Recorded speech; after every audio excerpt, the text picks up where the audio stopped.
వినాయకుడిని మనం ప్రతి శుభకార్యం ముందు పూజిస్తాం. కానీ ఆయనకు ఏనుగు తల ఎందుకు వచ్చింది? ఆయన వాహనం ఎలుక ఎందుకు? మహాభారతం రాయడంలో వినాయకుడి పాత్ర ఏమిటి?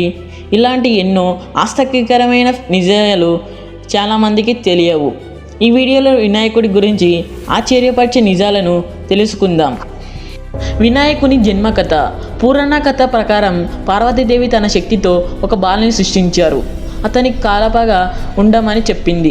ఆ సమయంలో శివుడు అక్కడికి వచ్చి ఆ బాలుడు అడ్డుకోవడంతో యుద్ధం జరిగింది. ఆ తర్వాత శివుడు అతని ఏనుగు తలను తమర్చి తిరిగి జీవం ఇచ్చాడు. గణేశునికి ఏనుగుతల ఎందుకు? ఏనుగుతల వెనుక ఒక గొప్ప అర్థం ఉందని చెబుతున్నారు.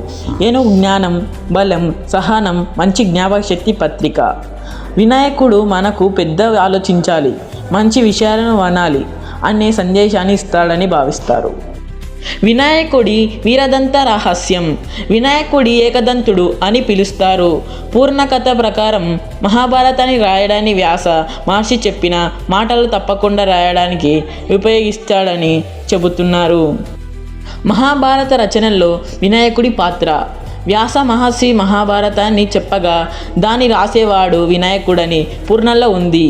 అయితే ఒక షరతు పెట్టారు. కథనం ఉంది, వ్యాసుడు అప్పకుండా చెప్పాలి, వినాయకుడు అప్పకుండా రాయాలి. అందుకే మహాభారతం అంతా వేగంగా రాయబడిందని చెబుతారు. ఎలుక ఎందుకు వినాయకుడి వాహనం? చిన్న ఎలుక పెద్ద దేవుని వాహనంగా ఎందుకు పిలుస్తున్నారు అని చాలామందికి దేహం ఉంటుంది. ఎలుక మనలో కోరికలు, అహంకారానికి ప్రతిగా భావిస్తారు. వాటిలో నియంత్ర శక్తి, జ్ఞానానికి ఉందని ఈ భావన చెబుతుంది. వినాయక తొండం ప్రత్యేకత. వినాయకుడి తొండం చాలా ప్రత్యేకమైనది. ఏనుగు తొండం చిన్న వస్తువులను కూడా పట్టగలుగుతాడు, పెద్ద చెట్లను కూడా కదిలించగలదు. ఇది జీవితంలో పరిస్థితులకు తగ్గట్టు మారే సామర్థ్యాన్ని ప్రతీకగా భావిస్తున్నారు. వినాయకుడి ఇష్టమైన నేపథ్యం. వినాయకుడికి ఉండ్రాళ్ళు, కురుములు అంటే ఎంతో ఇష్టమని భక్తుల నమ్మకం. గణేష చతుర్థి సమయంలో ప్రత్యేకంగా వాటిని సమర్పిస్తారు. గణేష చతుర్థి ఎలా ప్రసిద్ధి చెందింది? భారతదేశంలో గణేష చతుర్థి పెద్ద పండుగగా జరుపుకుంటారు. ముఖ్యంగా ప్రజలను ఒక్కటిగా చేర్చేది ఎందుకు? పండుగ ఎంతో ప్రాముఖ్యమైన పెంచింది. వినాయకుడి పేర్లలో అర్థాలు.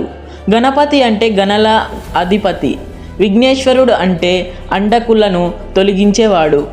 గణేశుడు అంటే ఏనుగు ముఖం కలవాడు.